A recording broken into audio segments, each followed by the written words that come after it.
my name, which is Joe Edwards. I was born in South Carolina and I moved to Philadelphia at an early age. I have been in Philadelphia going on 80 years. I was one of the ones that was on the Civil Rights March. Uh, I was working at a community center only as a volunteer to help things, to straighten out things in the community. From then on, we heard about Rosa Parks. We heard all about this, and as community workers took a bus to Atlanta to help with the sanitation workers, because they didn't want the sanitation workers to work in Alabama. And here we met Dr. Martin Luther King, and we started our civil rights movement. This group was formed at the Ebenezer Baptist Church in Alabama. Then we marched from Salem to Memphis in our first endeavor to try to get the sanitation workers working.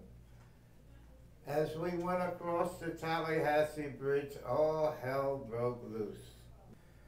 We were called all kinds of names. Everything was thrown at us. We got to the middle of the Tallahassee Bridge, and as we stepped off the bridge, they sicked dogs on us, about big as ponies.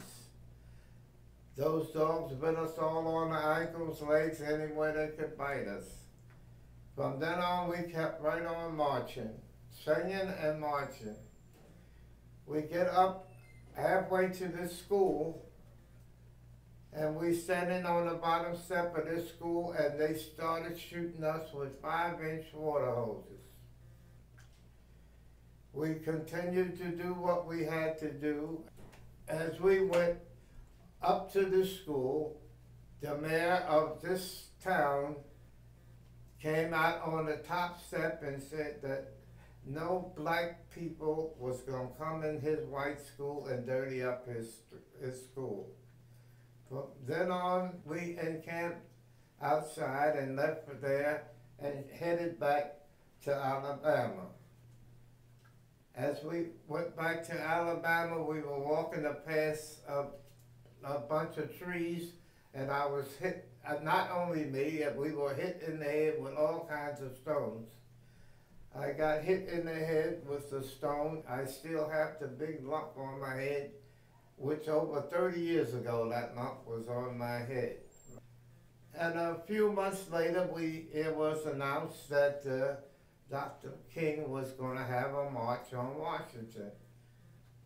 From that same Houston Community Center, we boarded buses to Washington.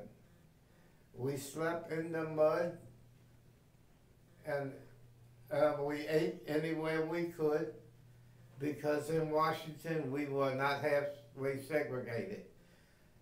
And from there on, Dr. King made this famous speech. Then I left there about 3 days and came back to Philadelphia, and I became the president of the community. For a few years, I was president of the community. I was one of the ones that helped to get the recreation center in that neighborhood.